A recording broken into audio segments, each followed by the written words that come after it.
how can we use insurance products as well as social protection systems in the end to help those most vulnerable communities absorb climate impacts. Today on the Climate Conversations podcast, we're speaking about climate resilience at the grand scale, United Nations style, and also at the very down-to-earth level, and in fact, places that you can get involved through our friends at the Climate CoLab. We're speaking today with Maarten van Aalst, who's the director of the Red Cross Red Crescent Climate Center and also part of the leadership of the United Nations Climate Resilience Initiative, also known as A2R, who's sponsoring some of these contests on the Climate CoLab. I'm Kurt Newton, and I'm flying solo on the podcast today. Welcome, Maarten. Pleasure. Good morning. Wonder if we could just start by having you introduce yourself a little bit, your path from being a scientist to doing this very human work of climate resilience in developing countries. Yeah, sure. So I lead a team, a reference center basically for primarily the International Red Cross Red Crescent movement, which is a system of national Red Crosses like the American Red Cross in the United States, but we've got one in virtually every country, dealing with all kinds of problems people might have, but especially also natural disasters that are already affected by climate change. So we support that global system in dealing with all the impacts of these risks, but particularly also understanding what's coming. And in doing so, I think in a way my own career path is typical for what we see is needed. I actually started out originally in astrophysics, but then in atmospheric modeling. And while I really liked the science and enjoyed the intellectual challenges of the pure academic interests of what's changing in the climate, I also quickly realized that what's really needed is to bridge the gap between that academic knowledge and the application in the places where it actually is needed most. And unfortunately, some of the places that are most vulnerable actually lack the science the most as well. We lack the data, we lack the attention in the modeling community. So one of the things my center tries to do is to actually bridge that gap, which includes setting research agendas, making sure we get the right questions asked to inform our operations in the Red Cross Red Crescent, as well as all its partners like in the UN system, in governments, local communities, local mayors, but particularly also thinking about decision making and how people can actually apply that knowledge to primarily act earlier, either more effectively respond to crises when they occur, but ideally even anticipate them and try to avoid some of the impacts by investing beforehand rather than after it's already happened. Really good.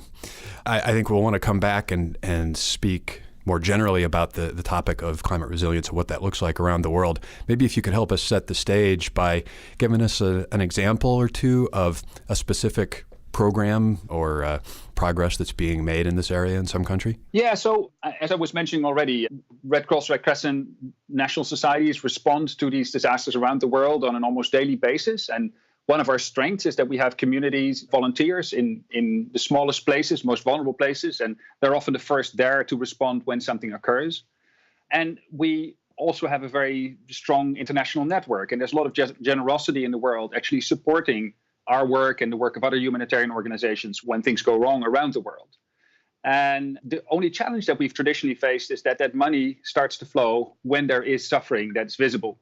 And traditionally that has also even influenced the way our system is responding to these problems. So we are often really good at organizing shelter, organizing medication, food after people are already in trouble.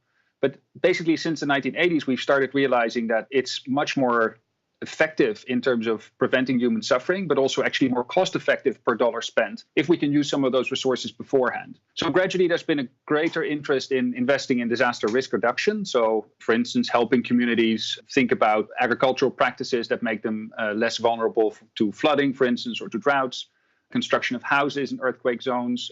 But even simple behavioral things like, having ideas about evacuation routes when an early warning comes.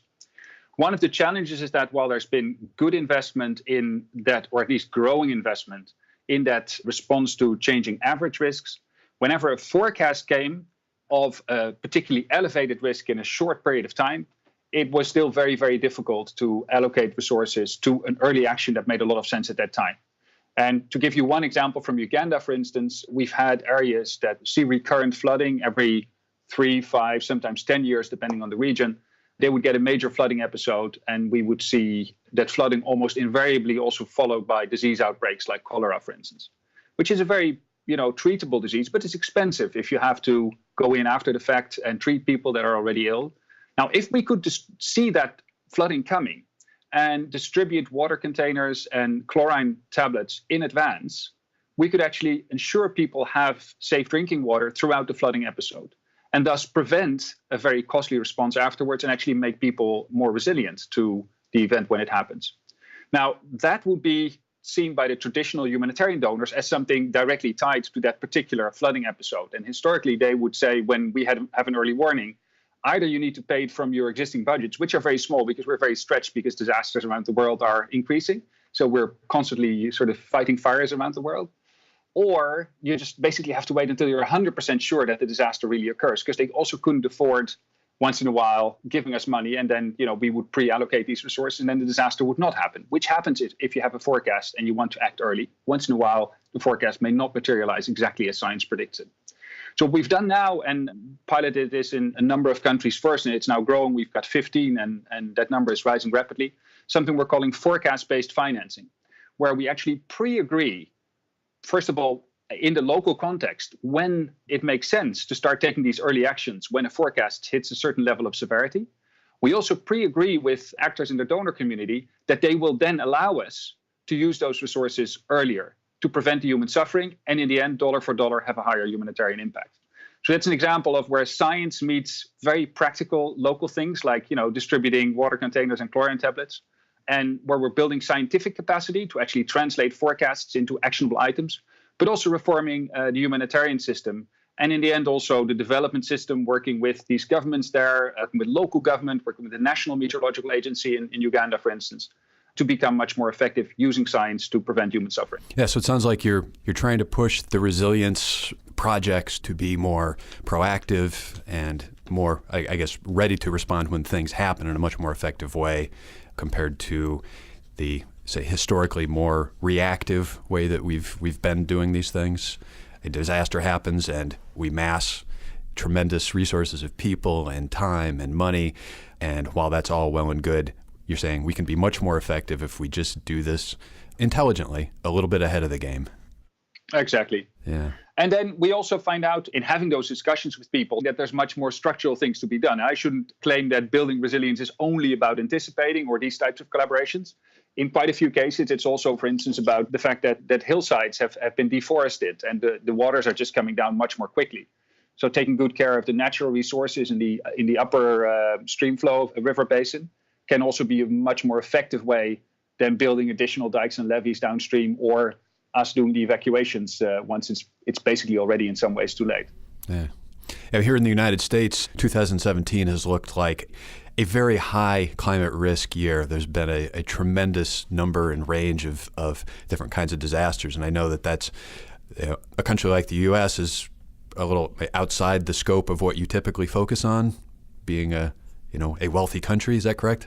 Well, we see the impacts globally, and we also support the American Red Cross in dealing with the risks in the United States. But you're right that our primary concern is about the places that are most vulnerable. And what you see in the United States is a lot of economic losses, but relatively limited loss of life. And in the end, as a humanitarian organization, I guess the latter is our first and foremost concern.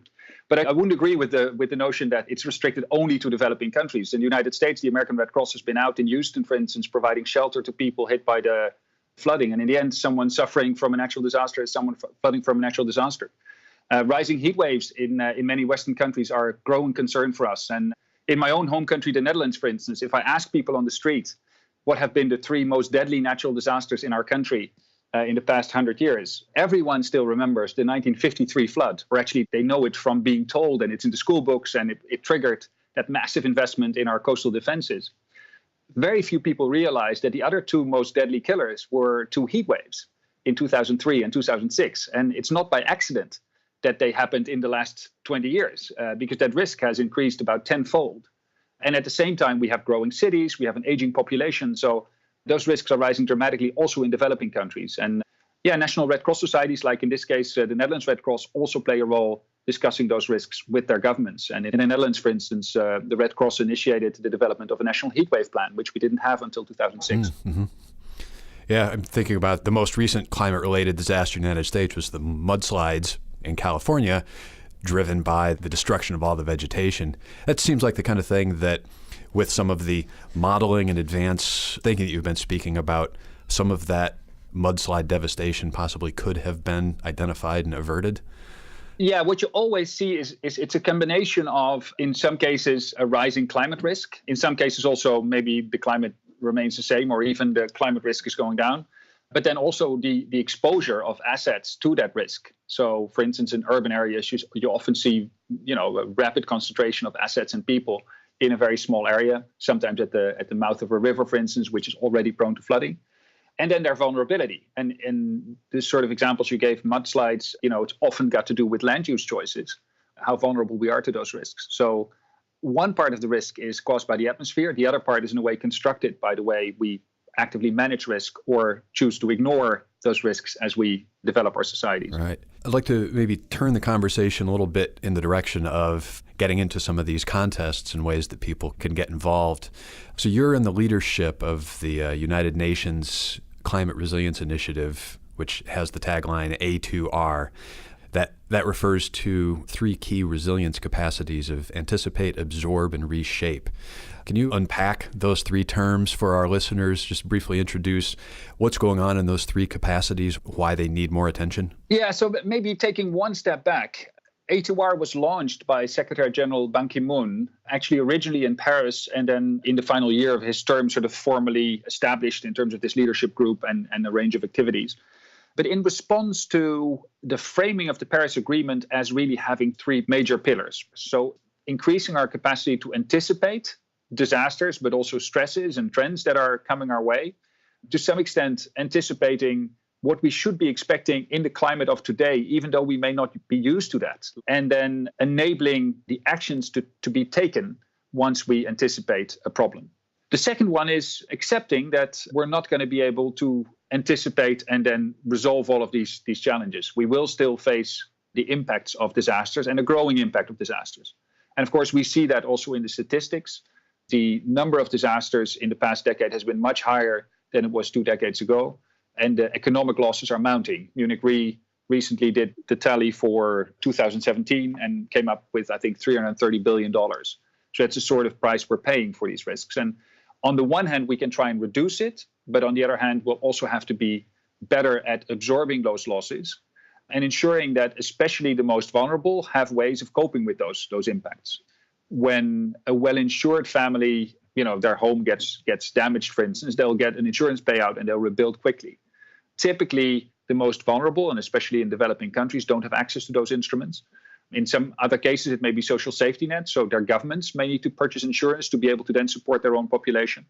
And getting better at absorbing those shocks also allows us to get back to business as normal quickly. And if you do it well, you can also use those mechanisms to absorb shocks, like insurance, as incentives to reduce the risk. And that brings me to the third pillar, this reshape pillar. And that's really about reshaping the way we make decisions about risks and ensuring that we're well informed when we make plans that affect our vulnerability in the short term, but particularly in the longer term future.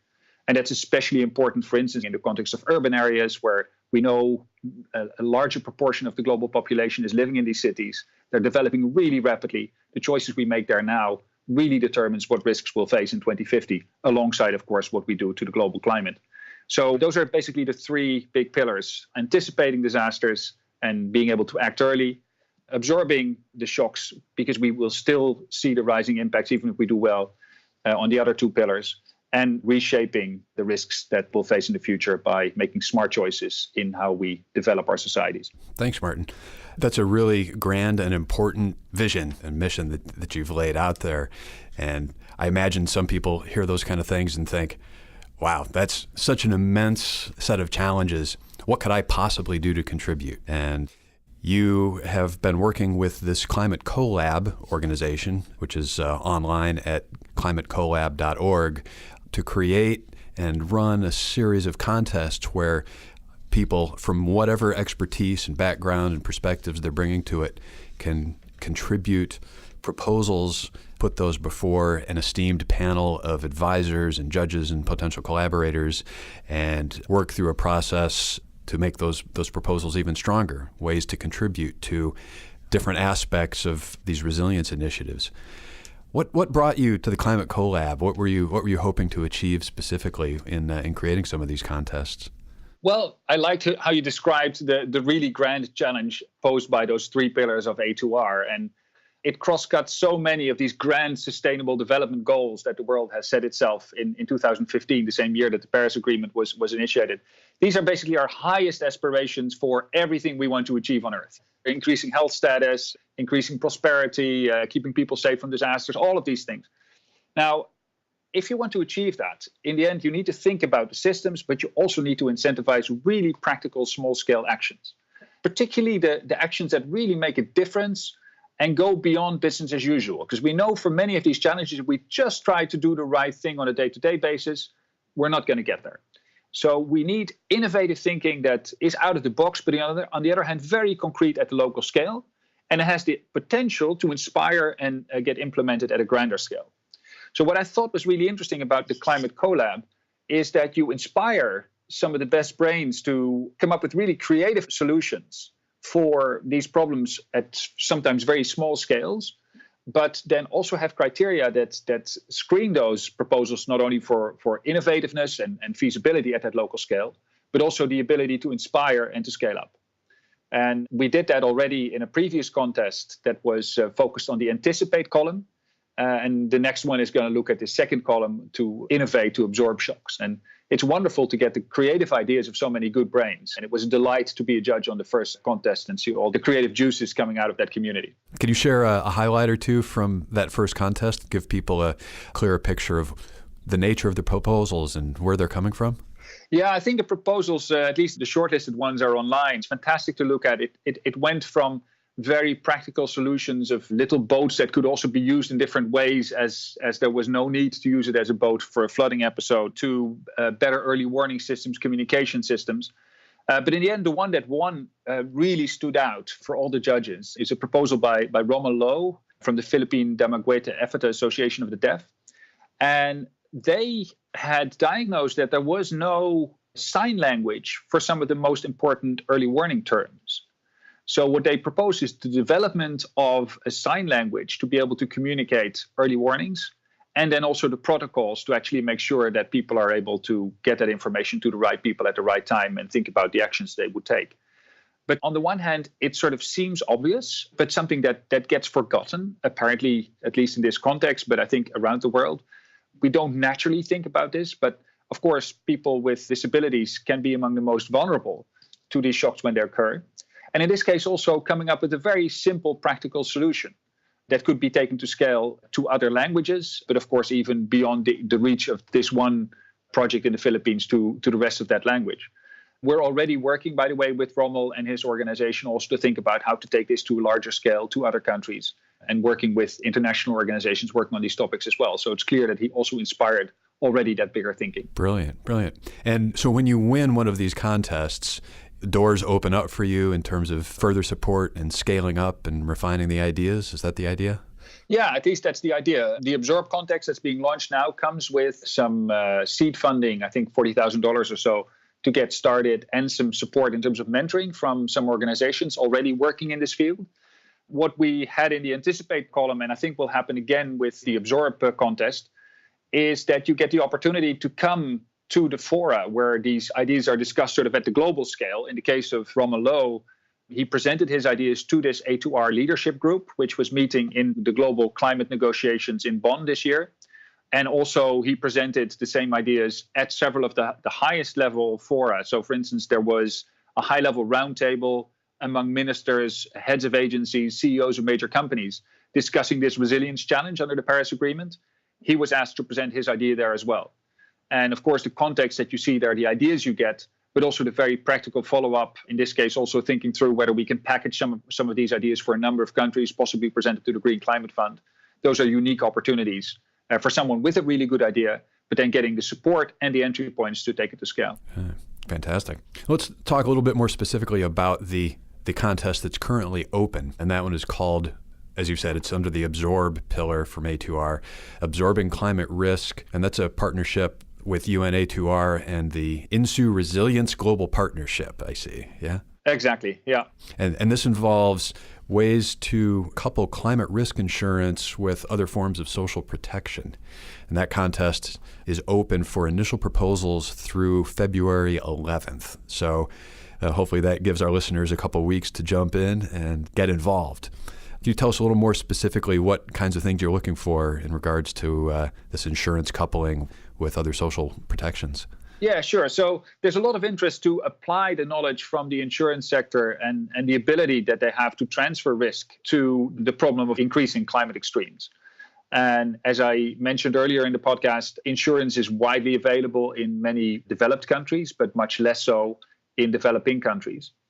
Now, insurance may not always be the best solution for the poorest of the poor who may not be able to afford the premiums. But it could be a solution for sort of lower middle class or middle class segment of the economy. It could also be a solution for governments or businesses that can buffer themselves better to shocks.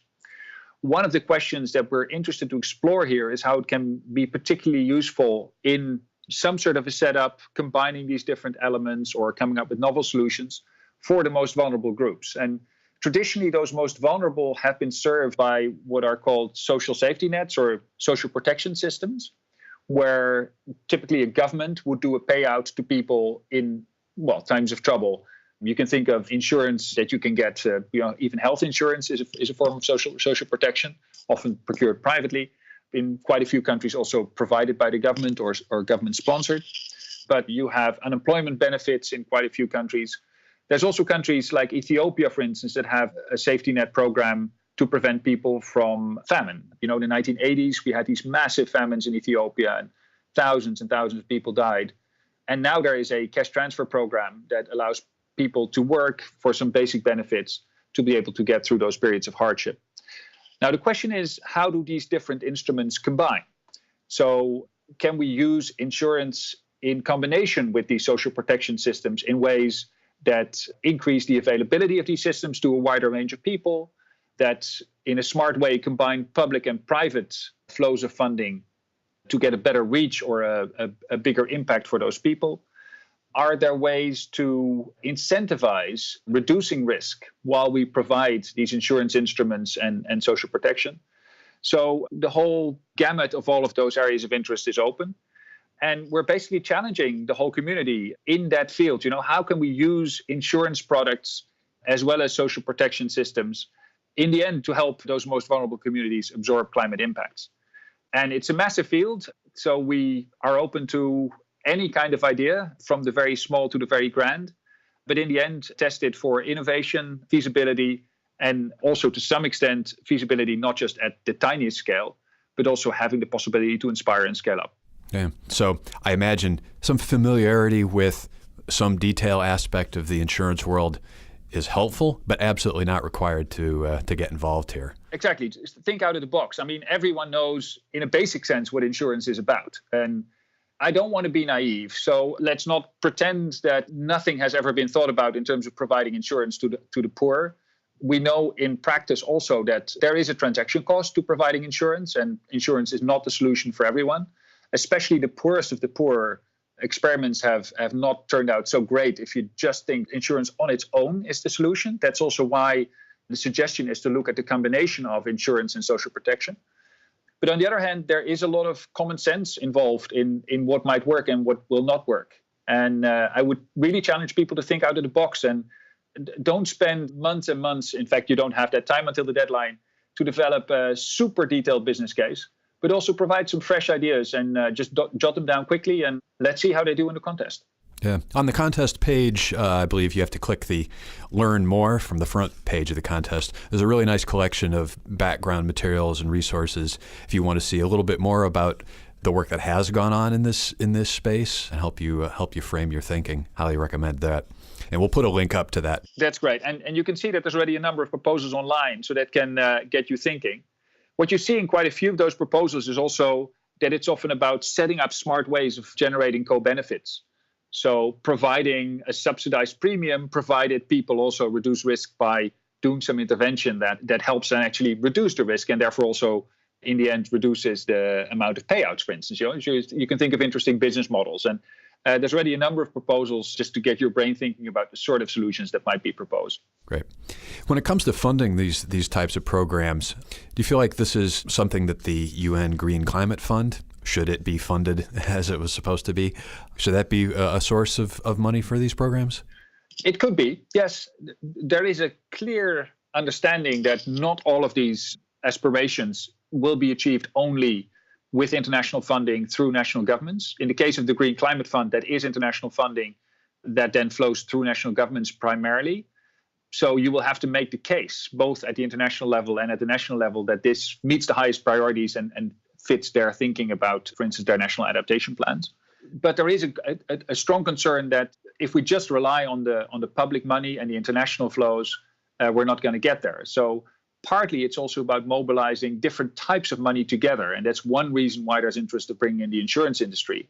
It might unlock different type of capital and combine different types of capital in ways that get us further than with the public money alone.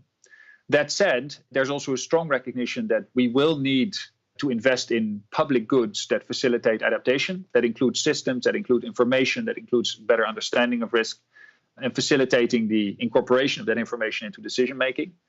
And also that there is a moral obligation to support the most vulnerable countries also dealing with the physical impacts. And one way the international donor community is also looking at this is that setting up smart systems that combine social protection, insurance, and other development investments actually get them the best bang for their buck, also supporting the most vulnerable countries in dealing with these rising risks.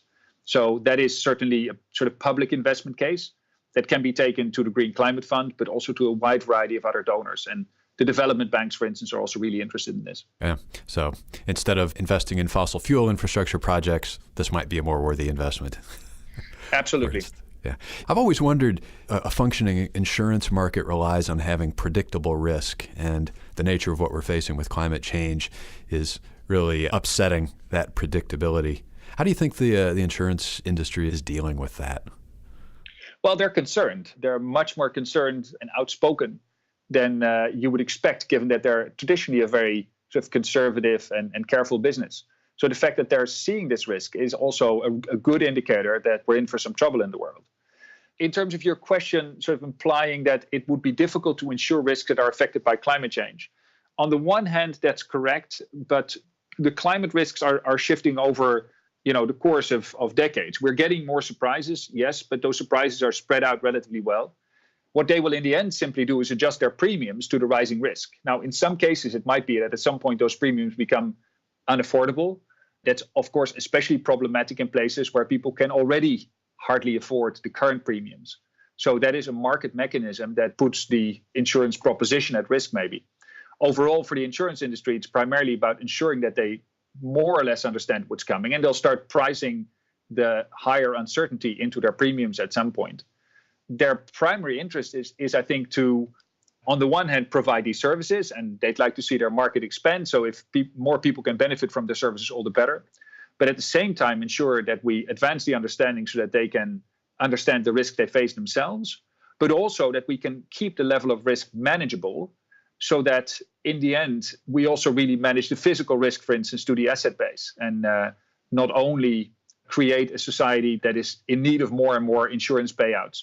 They would like to see a sort of stable evolution of risk, and ideally a reduction of risk as well, where they provide the insurance products for the impacts that we cannot avoid, but we also properly manage the rising risk for the risks we can avoid.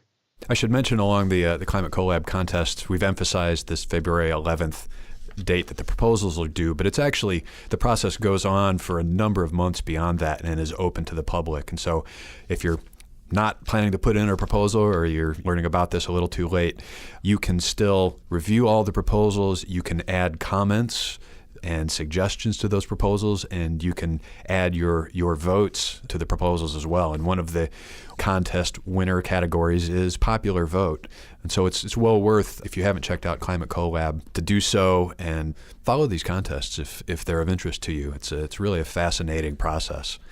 Yeah, it's amazing. And I've seen cases where people have provided comments that have really shaped a proposal going forward, and sometimes even partnered with the owners of that proposal. Yeah. So we like to close our podcast episodes with asking kind of a fun, open-ended question. Maarten, if you had a magic wand that you could just wave at some aspect of the climate problem, what would it be? Yeah, well, the grand statement would be avoid the unmanageable, manage the unavoidable. But what exactly that would be is a difficult question. I think my primary concern is really with the most vulnerable. And in the end, that partly comes down to equity as well. Especially in the West, we're leading, even now, day to day, extremely luxurious lifestyles. And to some extent, those lifestyles have consequences around the world. And the most vulnerable people are getting hit hardest. We owe it to them to avoid those risks from getting out of hand further. But especially we owe it to them to already help them manage what's coming their way today. And I think the Paris Agreement in principle has that balance built in. I'm currently worried that I see lots of energy going just to the energy transition, which is critical, which we really need. But if we can have a balanced approach where an equal amount of attention, like in this great Climate CoLab contest, is going to actually managing the risks facing those most vulnerable, then I think we're in for a better world. Yeah. I hope we don't need too many more disaster-ridden years like 2017 for people to wake up to that need. Yeah, I sure hope so as well. It's been busy for us too. All right, Maarten. Well, it's been a pleasure speaking with you, and we look forward to seeing the results of this contest and the great work that you're doing with the UN group and your Red Cross, Red Crescent Climate Initiative. Thanks for speaking with us. Great. Thanks for having me. So, listeners, we hope that you will check out the Climate CoLab contests. We'll put links up on our website, but if you want to just go straight there from listening, you'll find the contest on the front page at Climate CoLab, that's COLAB.org. And the name of the contest is Absorbing Climate Risk. Again, that's open for new proposals through February 11th, but there will be several months where it's open for your comments, your upvotes, and please check it out and get involved. We'd also love to hear from you here at Climate X on any topics that are on your mind. You can reach out to us via email at climatex@mit.edu or through our Facebook and Twitter channels. And thank you for listening. Bye.